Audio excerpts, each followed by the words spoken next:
BCom second year के प्यारे विद्यार्थियों, नमस्कार। इनकम टैक्स में सैलरी हेड में आपके लिए एक प्रैक्टिकल क्वेश्चन मैं सोल्व करने जा रहा हूं। तो इसको आपको ध्यान से सुनना है और ध्यान देना किस तरह से इसका सॉल्यूशन होगा।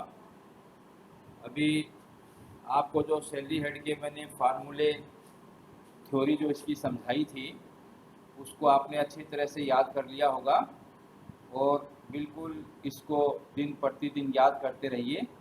जितने नियम सैलरी हेड के प्रोविजंस आप याद करोगे उतना ही आपके लिए फ़ायदेमंद होगा। क्वेश्चन तभी आपको समझ में आएगा। अब आज का जो क्वेश्चन है वो बहुत इम्पोर्टेंट क्वेश्चन है, ध्यान से सुने। श्री चटर्जी 1991 से जयपुर की एक टेक्सटाइल कंपनी में सहायक प्रबंधक के पद पर कार्यरत हैं। उनके द्वारा गत वर्ष से संबंधित उनकी आय का विवरण निम्न प्रकार प्रस्तुत किया गया है। शुद्ध वेतन 80,000 रुपये निम्न कटौतियों के पश्चात प्राप्त हुआ, जिसमें स्रोत पर आयकर 6,000, प्रमाणित भविष्य निधि में अंशदान 9,000 एवं वेतन के 5% की दर से बंगले का किराया। महंगाई भत्ता 1,000 रुपये प्रति माह है। इसमें 200 रुपये प्रति माह सेवानिवृत्ति लाभों हेतु काम में आता है। 2 बच्चों हेतु शिक्षा भत्ता 150 रुपये प्रति माह प्रति बच्चे की दर से। बिक्री पर कमीशन 10,000 रुपये। मनोरंजन भत्ता 700 रुपये प्रति माह। कार्यालय कार्य हेतु यात्रा के लिए भत्ता 30,000 रुपये। यात्राओं पर वास्तविक व्यय 22,000 रुपये। नियोक्ता द्वारा 5,000 मूल्य का कपड़ा उनको मुफ्त दिया गया। वे कंपनी के मकान में रहते हैं जिसका उचित किराया 1,500 रुपये प्रति माह है। कंपनी ने उन्हें एक चौकीदार तथा एक रसोईया प्रदान किया है। प्रत्येक का 400 रुपये प्रति माह का भुगतान कंपनी द्वारा किया जाता है।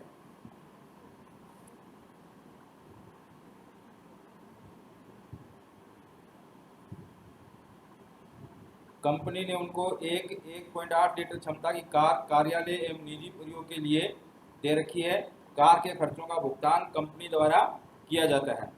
प्रमाणित भविष्य निधि में नियोक्ता का अंशदान 7,000 रुपये है। भविष्य निधि में 13% की दर से 16,250 रुपये ब्याज के जमा किए गए हैं। उनके नियोक्ता ने उनके फ्रांस में चिकित्सा के 80,000 रुपये, इस हेतु 15,000 रुपये यात्रा के तथा वहां ठहरने के व्यय 25,000 रुपये का भुगतान किया गया है। उन्होंने अपने नियोक्ता से 1,20,000 रुपये का ऋण 1 अगस्त 2019 को दुपहिया वाहन क्रय करने के लिए स्वर्ण आभूषणों को गिरवी रखकर 4% वार्षिक ब्याज दर पर लिया, जिसका भुगतान वह 2030 में करेंगी। दुपहिया वाहन क्रय करने हेतु लिए गए ऋण पर भारतीय स्टेट बैंक की ब्याज की दर 17.40% वार्षिक है। कर निधान वर्ष 2020-21 के लिए उनकी वेतन शीर्षक की आय की गणना यह मानते हुए कीजिए कि इस निधान वर्ष के लिए अन्य शीर्षकों की कर योग्य आय 1,50,000 रुपये है।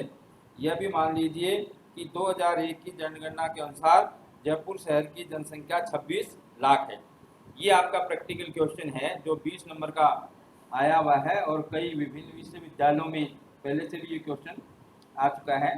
तो इसमें बहुत से रूल जो है वो आपके कवर हो जाएंगे। अब इसमें सबसे पहली बात आती है कि इसमें मिस्टर चटर्जी की जो बेसिक सैलरी है उसको आप किस तरह से ज्ञात करेंगे। तो इसमें नंबर 1 ले लीजिए, बेसिक सैलरी। बेसिक सैलरी, अब बेसिक सैलरी के लिए देखो इस क्वेश्चन में क्या दिया हुआ है कि शुद्ध वेतन उसको 80,000 रुपये मिला है और कुछ कटौतियां की गई है। 6,000 रुपये आयकर के, 9,000 रुपये प्रमाणित भविष्य निधि के और बाकी का 5% जो है मूल वेतन का वो मकान के नाम से इसने कटौती की है। तो अब इसका मतलब क्या हुआ, मूल वेतन कैसे निकलेगा इसका? भाई जो इसको वेतन मिला है उसमें कटौतियों को जोड़ दो। तो कटौतियों को जोड़ने का मतलब ये हुआ कि इसमें आप क्या करेंगे, 80,000 ये मिला, 6,000 एक कटौती करी है और प्लस 9,000 रुपये की एक कटौती करी है अंश भविष्य निधि में अंशदान की। 80,000 प्लस 6,000 प्लस 9,000, तो ये जो अमाउंट है ये मिला इसकी 6000 की कटौती करिए, 9000 की कटौती करिए, तो ये अमाउंट कितना हो गया? 80 से 86 और 9 95,000 रुपये हो गया। अब इसने बंगले के नाम से जो है ना कितने रुपए काटे हैं, इसके लिए इसने प्रतिशत में बात कर रहा है कि इतने प्रतिशत जो है ना बंगले का किराया काटा मूल वेतन का। तो अपन ये कह सकते हैं कि 5% इसने मूल वेतन का काटा है, तो इसका कुल मूल वेतन कितना होगा? दूसरे शब्दों में ये कह सकते हैं कि 5% को छोड़ करके 95% वेतन अपन को इस आदमी का पता है। 95% वेतन ये है इसका, 80 प्लस 6 प्लस 9। तो किसी चीज का 95% अगर अपन को पता हो तो उसका 100% टोटल अमाउंट भी अपन निकाल सकते हैं। कैसे भाई? एकाकी नियम लगा लो, वेतन का 95% 95,000, तो 100% कितना? तो इसको, इस अमाउंट को आप कर सकते हो 100/95, यानी कि ये हो गया आपका 1 लाख। तो ये 1 लाख रुपए मिस्टर चटर्जी का मूल वेतन है, बेसिक पे। अच्छा, अब इसको महंगाई भत्ता, चटर्जी को महंगाई भत्ता मिल रहा है डीए। तो डीए में क्या है? 1,000 रुपये पर मंथ है, तो 1,000 गुणा 12 कितना हो जाएगा? 12,000। अब इसमें से ये कह रहा है कि 200 रुपये प्रतिमाह सेवानिवृत्ति लाभ हेतु काम में आता है। तो मकान की सुविधा का मूल्यांकन अपन करेंगे तो 200 रुपये सेवा शर्तों के अनुसार डीए है, यानी कि 200 रुपये 1 महीने के, तो 12 महीने के, और कितने हो जाएंगे? 12 दूनी 2400 रुपये। ये मकान की सुविधा का मूल्यांकन आप करेंगे, उसमें काम आएगा। अच्छा, अब इसके बाद है 2 बच्चों के लिए शिक्षा भत्ता 150 रुपये प्रतिमाह प्रति बच्चे की दर से है। तो चिल्ड्रन एजुकेशन अलाउंस कितना करमुक्त होता है? 1 बच्चे के लिए 100 रुपये और अधिकतम 2 बच्चों के लिए करमुक्त होता है। तो चिल्ड्रन एजुकेशन अलाउंस इसको कितना मिला, लिख लीजिए आप। चिल्ड्रन एजुकेशन अलाउंस कितना मिला है? 1 बच्चे का 150, 2 बच्चे का और 12 महीने का। तो ये आपको मिल गया इसको 3600 रुपये। और इसमें कितना करमुक्त हो जाएगा? नियम बताइए इसका। इसका नियम क्या है? इसका नियम ये है कि 1 बच्चे का 100 रुपये माफ करमुक्त, अधिकतम 2 बच्चों के लिए, और 12 महीने का कितना हो जाएगा? ये हो जाएगा आपका 2400 रुपये। तो बाहर कितना गया? 1200। ये आपका हो गया children education allowance, children education allowance. अब आपका कमीशन दिया हुआ है, कमीशन ऑन सेल्स। तो कमीशन ऑन सेल्स क्या होता है? टैक्सेबल होता है। कमीशन ऑन सेल्स 10,000 रुपये। अब ये कमीशन ऑन सेल्स जो है, ये मकान की सुविधा का मूल्यांकन करेंगे ना, तो उसमें भी जोड़ लेंगे 10,000 रुपये को मकान की सुविधा का मूल्यांकन करते समय। ठीक है। अच्छा, उसके बाद अगला है इसको मनोरंजन भत्ता 700 रुपये प्रतिमाह, एंटरटेनमेंट अलाउंस। तो इसमें लिख दीजिए एंटरटेनमेंट अलाउंस, एंटरटेनमेंट अलाउंस। ये कितना मिला है? 700 रुपये 1 महीने का, 12 महीने का, 12×7 = 8,400 रुपये। अब मनोरंजन भत्ते को क्या करते हैं? एक बार तो ऊपर टैक्सेबल करते हैं और नीचे अगर सरकारी कर्मचारी हो तो ग्रॉस सैलरी में से डिडक्शन देते हैं। क्योंकि मिस्टर चटर्जी सरकारी कर्मचारी नहीं है, इसलिए इनको डिडक्शन ग्रॉस सैलरी में से नहीं मिलेगी। उसके बाद कार्यालय कार्यतु यात्रा के लिए भत्ता 30,000 रुपये और वास्तविक है 22,000। तो इसमें आप क्या करेंगे? ट्रेवलिंग अलाउंस जितना मिला है, ट्रेवलिंग अलाउंस, ट्रेवलिंग अलाउंस। अब ट्रेवलिंग अलाउंस देखो 30,000 रुपये मिला है, और इसमें जितना वास्तविक खर्च हो जाता है ना, वो एग्जेम्प्ट होता है, वो माइनस कर दो इसमें से, लेस एग्जेम्प्ट। तो एग्जेम्प्ट कितना हो गया? इन्होंने 22,000 रुपये से तो खर्च किए हैं, तो कितना हो गया? 8,000 रुपये टैक्सेबल अमाउंट आ जाएगा ट्रेवलिंग अलाउंस का। अच्छा, अब 5,000 रुपये तक का कपड़े का गिफ्ट दिया है, 5,000 रुपये मूल्य का कपड़ा नियोक्ता ने दिया है, तो 5,000 रुपये तक की जो गिफ्ट है वो करमुक्त होती है। इसलिए यहाँ इसको दिखाने की जरूरत नहीं है, आप वर्किंग नोट में लिख दें कि 5,000 रुपये तक की गिफ्ट करमुक्त। अब उसके बाद अगला, वे कंपनी के मकान में रहते हैं जिसका उचित किराया 1500 रुपये प्रति माह है। कंपनी ने उन्हें एक चौकीदार एक रसोइया प्रदान किया है। प्रत्येक का 400 रुपये प्रति माह का भुगतान कंपनी द्वारा किया जाता है। अब इसमें देखो मकान की सुविधा का मूल्यांकन करना है। तो मकान क्या है, एक तो मकान भाड़े पे मकान लेके दिया हुआ है और दूसरा जयपुर में है। कहाँ है? जयपुर में, जिसकी जनसंख्या 26 लाख है। तो इसमें क्या होता है, वेतन का 15% और मकान मालिक द्वारा चुकाया गया किराया, ठीक है। तो उसके आधार पे इसका जो मूल्यांकन होगा वो कितना होगा, वेतन का आप क्या लेंगे 15%। तो अब इसमें वेतन का 15% के लिए आपको ये देखना पड़ेगा कि भाई इसमें सबसे कौन कौन सी अमाउंट इसमें जुड़ेगी, कौन कौन सी अमाउंट इसमें जुड़ेगी। तो इसके लिए देखो आप क्या करेंगे कि आपको ये देखना पड़ेगा कि मकान की सुविधा के मूल्यांकन में मकान में कौन कौन सी चीज़ों, वेतन में कौन कौन सी मद को सम्मिलित किया जाएगा। अब इसमें सुनो, पहली बात तो ये, क्योंकि ये मकान स्वामी का नहीं है, किराए का है, इसलिए नियम क्या कहता है कि निम्नलिखित में सबसे कम राशि सुविधा का मूल्यांकन होगा, वेतन का 15% और नियोक्ता द्वारा चुकाया गया किराया। तो अब इसमें वेतन का जो 15% है वो जो आप निकालोगे तो उसमें आपको क्या है कि वर्किंग नोट बनाना पड़ेगा, ठीक है। तो इधर आप लिख सकते हैं valuation of rent free house, valuation of rent free house. ये क्या है, अपन वर्किंग नोट बनाएंगे उससे निकलेगा valuation of rent free house. तो valuation of rent free house में अपन वर्किंग नोट से निकालेंगे इसको, ठीक है। इसको छोड़ दीजिए एक बार, बाद में क्वेश्चन हल करने के बाद में आगे उसके बाद करेंगे लास्ट में। अच्छा, अब आ गया वैल्यू ऑफ, जो इन्होंने एक इसको चौकीदार की सुविधा दी है और कुक की सुविधा दी है। फैसिलिटी ऑफ कुक,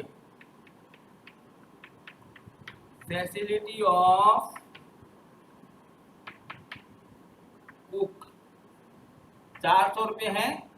तो 12 महीने के कितने हो जाएंगे, 12 चौका 4800 रुपये facility of cook.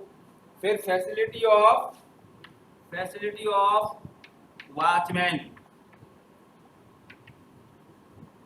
Facility of watchman, ये भी क्या है 400 रुपये एक महीने के हैं, तो 12 महीने के कितने हो जाएंगे 4800 रुपये फैसिलिटी ऑफ वॉचमैन। अच्छा, फिर इसके बाद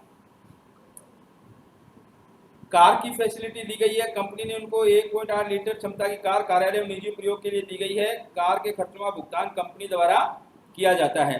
तो कार जो है 1.8 लीटर की है और कार्यालय निजी प्रयोग दोनों के लिए किया जाता है और कार के खर्चों का भुगतान नियोक्ता द्वारा किया जाता है। तो इसमें मैंने आपको एक तालिका दी थी कार फैसिलिटी की, उस तालिका को आप देखिए और उस तालिका को देखते हुए फैसिलिटी ऑफ कार का मूल्यांकन कीजिए। तो फैसिलिटी ऑफ कार,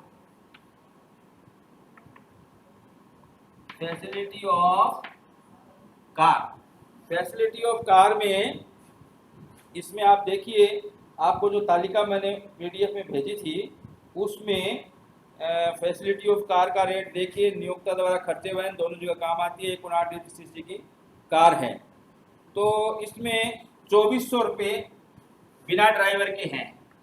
तो आप क्या करेंगे 2400 गुणा 12। अब क्वेश्चन में दिया हुआ नहीं है ड्राइवर कार के साथ दिया कि नहीं दिया, तो अपन ये मान लेते हैं कि जो है कार बिना ड्राइवर के दी हुई है। तो 2400 गुणा 12, 2400 गुणा 12 फैसिलिटी ऑफ कार। तो ये आपकी वैल्यू आ गई 28,800, 28,800 फैसिलिटी ऑफ कार। अच्छा, उसके बाद प्रमाणित भविष्य निधि में नियोक्ता का अंशदान 7,000 रुपये है। देखो, प्रमाणित भविष्य निधि में 12% से ज्यादा अगर नियोक्ता का अंशदान होता है ना, तो वो 12% से अधिक ही होगा, वो कर योग्य होगा। अब इसमें क्या है कि इन्होंने 7,000 रुपये का प्रमाणित भविष्य निधि नियोक्ता का 7,000 रुपये है। तो अगर अपन वेतन का 12% लें तो 1,00,000 वेतन ये और डीए सेवा शर्तों के अनुसार 200 रुपये 2400 वो, तो इसका अगर अपन 12% लेंगे तो 7,000 से ज़्यादा बैठेगा। इसलिए कोई एक्सेस कंट्रीब्यूशन नियोक्ता द्वारा रिकॉग्नाइज्ड प्रोविडेंट फंड में कोई एक्सेस कंट्रीब्यूशन नहीं है। 7,000 क्या है, 12% से नीचे ही है। आप 1,00,000 वो डीए सेवा शर्तों के अनुसार जोड़ के अमाउंट उसका 12% लेंगे तो वो ज़्यादा है, 7,000 रुपये कम है, इसलिए एक्सेस कंट्रीब्यूशन नहीं है। तो इसको यहाँ नहीं लिखेंगे, वर्किंग नोट में अपन लिख देंगे कि 12% से एक्सेस नियोक्ता का अनुसार आरपीएफ में नहीं है, इसलिए इसको यहाँ पे शो नहीं किया जाएगा। अच्छा, अब जो भविष्य रिकॉग्नाइज्ड प्रोविडेंट फंड है उसमें 9.5% से ज़्यादा अगर ब्याज है तो वो टैक्सेबल होता है। तो इसमें देख लो कितना ब्याज है। क्वेश्चन में दिया हुआ है कि भविष्य निधि में 13% की दर से 16,250 रुपये ब्याज के जमा हैं, तो ये 9.5% से ज़्यादा है एक्सेस इंटरेस्ट, इसको लिखेंगे। तो इसके लिए आप क्या कर सकते हैं, excess interest credited in RPF, इसके लिए आप क्या करेंगे, excess interest credited in RPF, excess interest credited in RPF. अच्छा, अब सुनो, किसी चीज का 13% आपको पता है 16,250, तो 3.5% कितना होगा भाई, 13% तो 9.5% से कितना ज्यादा हो गया, 3.5% ब्याज टैक्सेबल होगा, एक्सेस टू 9.5%। तो 16,250 जो ब्याज है, 16,250 तो 13% है, तो 3.5% कितना हो जाएगा, ये आप कैलकुलेट कर लीजिए, 4,375 रुपये, 4,375, ये excess interest credited in RPF. अच्छा, अब बात आती है कि उनके नियोक्ता ने उनके फ्रांस में चिकित्सा के 80,000 रुपये, इस हेतु 15,000 रुपये यात्रा के तथा वहां ठहरने के वे 25,000 रुपये का है। तो देखो, चिकित्सा व्यय के संबंध में क्या है कि विदेश में चिकित्सा की सुविधा एवं ठहरने के वे करमुक्त हैं, अनलाभ है, परंतु उसकी कुल आय 2 लाख रुपए से अधिक होने के कारण यात्रा व्यय कर योग्य होंगे। इसके यात्रा व्यय क्या होंगे, कर योग्य। 2 लाख रुपए से कुल आय ज्यादा है इसकी, कैसे, देखो 1.5 लाख तो नीचे ही दे रखी है अन्य शिक्षकों से, और इसमें हो रह जाएगी तो 2 लाख से ज्यादा हो गई। तो इसके जो ट्रैवलिंग के जो एक्सपेंसेस हैं, ट्रैवलिंग एक्सपेंसेस जो हैं वो कितने, 15,000 है। Travelling expenses for medical treatment in France, travelling expenses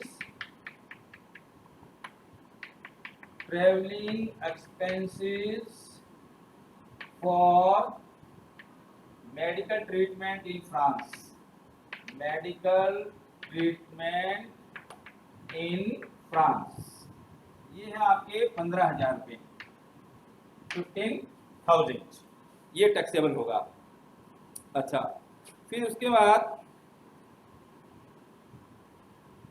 उन्होंने अपने नियोक्ता से 1,20,000 रुपये का ऋण लिया है 1 अगस्त 2019 को दुपहिया वाहन क्रय करने के लिए, आभूषणों को गिरवी रखा है और 4% की दर से ब्याज वसूल किया जाता है। तो एक्चुअल में स्टेट बैंक की ब्याज की दर कितनी है, 17.40 और 4% ही लिया जा रहा है, तो इसको ये सुविधा दी गई है। तो जो इंटरेस्ट में रियायत दी गई है वो रियायत वाला इंटरेस्ट इसके लिए क्या हो जाएगा, कर योग्य हो जाएगा। तो इसमें interest on loan, interest on loan, interest on loan कितना, देखो कितना लोन लिया है, 1,20,000 रुपये का लोन है, 1,20,000 का लोन है और 1,20,000 का लोन है, और गुणा इसमें कितने महीने हो गए, गिन लो, महीने गिनो, 1 अगस्त से लेकर के 31 मार्च तक, तो अगस्त, सितंबर, अक्टूबर, नवंबर, दिसंबर, जनवरी, फरवरी, मार्च, 8 महीने हो गए। तो 1,20,000 8/12, और इसकी जो रेट है ना वो स्टेट बैंक की 17.40 है, 4% नियोक्ता ले रहा, वो माइनस कर दो तो कितना हो जाएगा, ये हो जाएगा आपका गुणा 17.4 माइनस 4, ये परसेंट लगेगी। ठीक है, तो इसमें यूं कर सकते हैं अपन बटा 100, ये लो 1,20,000 मूलधन 8 महीने के लिए, और जो रेट वसूल कर रहा है वो माइनस कर दो, 17.4 में से 4 माइनस कर दो, 13.4 अपॉन 100। तो ये जो इंटरेस्ट की फैसिलिटी जो चार्जेबल होगी वो आ गई 10,720, 10,720, 10,720।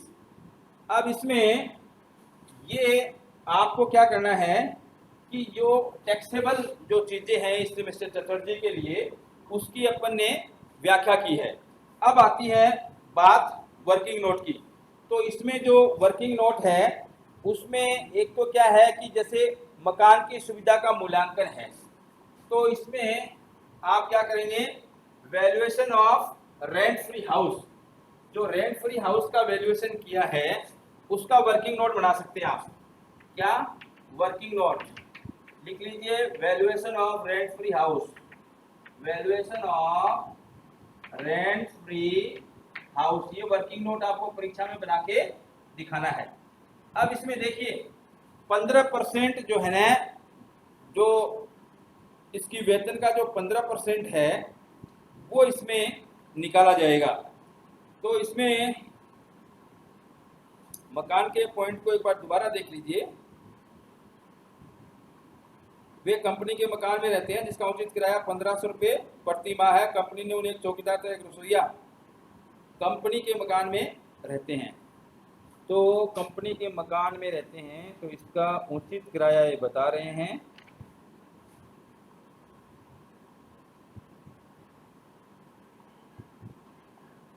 ₹25 लाख से अगर आबादी ज़्यादा है, कंपनी का ही मकान है, तो फिर वेतन का 15% टैक्सेबल होगा। मकान सॉरी, इस क्वेश्चन में मकान क्या है, कंपनी का ही है, और जयपुर की जनसंख्या 26 लाख है। तो अगर नियोक्ता मकान का मालिक है, जनसंख्या 25 लाख से ज़्यादा है, तो वेतन का 15% जो है वो मकान की सुविधा का मूल्यांकन होगा। इसमें करेक्शन कर लीजिए, क्योंकि अगर भाड़े का मकान हो तब तो वो प्रोविजन लगता है कि वेतन का 15% और नियोक्ता द्वारा चुकाया गया किराया जो भी कम है। अब क्योंकि इस क्वेश्चन में मकान नियोक्ता का ही है, इसलिए मकान की सुविधा का मूल्यांकन, इसमें आपको क्या करना पड़ेगा कि मकान की सुविधा के मूल्यांकन के लिए आप 15% लेंगे। किस चीज का, 15% ऑफ। अब वेतन, वेतन में क्या है, 1 लाख रुपए तो आपके मूल वेतन आ गया, ठीक है, और उसके बाद 1 लाख रुपए मूल वेतन है, और 2400 रुपये जो है वो डीए सेवा शर्तों के अनुसार 200 रुपये दे रखा है ना क्वेश्चन में, डीए सेवा शर्तों के अनुसार 200 रुपये प्रति माह है, तो 12 महीने का कितना हो गया, 2400। ठीक है, ये हो गया 1 लाख, और डीए का हिस्सा केवल पूरा नहीं है, 200 रुपये पर मंथ है, तो इसलिए 2400। और उसके बाद फिर आपका ये जो चिल्ड्रन एजुकेशन अलाउंस का कर योग्य वाला भाग कितना है, 1200 रुपये प्लस 1200, और फिर उसके बाद कमीशन ऑन सेल्स निश्चित दर से है, तो ये आपका मान्य निश्चित दर से 10,000 रुपये, ये 10,000 रुपये, 10,000 रुपये प्लस एंटरटेनमेंट अलाउंस 8,400 रुपये, आपका एंटरटेनमेंट अलाउंस 8,400 प्लस उसके बाद ट्रेवलिंग अलाउंस का कर योग्य वाला हिस्सा कितना है, 8,000। तो ये जो अमाउंट है इसको जोड़ो और इसका 15% लो, ये जो अमाउंट है इसको जोड़ो और इसका 15% लो, तो ये आपके आता है 19,500, 19,500 आएगा। और इसमें से क्या है कि कर्मचारी से अगर कुछ किराया ले लिया जाता है, काट लिया जाता है उसकी तनख्वाह में से, वो लेस कर दो, लेस अमाउंट चार्ज, अमाउंट 5,000 रुपये देखो इससे एक कर्मचारी से ले लिए नियोक्ता ने, तो 14,500 रुपये जो है वो आ गई टैक्सेबल वैल्यू इसकी, हाउस प्रॉपर्टी की टैक्सेबल वैल्यू 14,500। इसको आप वर्किंग नोट में लिख दीजिए, valuation of rent free house 14,500। तो ये आपका वर्किंग नोट बना। अब इसमें क्या है कि ये वर्किंग नोट उतार लीजिए और इसके बाद आप क्या करेंगे कि ये जो आउटर कॉलम है इसका जोड़ मारिए, आउटर कॉलम का जोड़ मारेंगे तो उसको बोलेंगे क्या, ग्रॉस सैलरी, ग्रॉस सैलरी।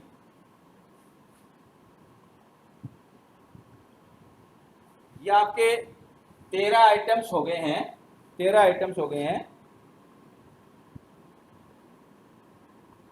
इसका जोड़ मार लीजिए 2,22,595, 2,22,595 और इसमें से लेस स्टैंडर्ड डिडक्शन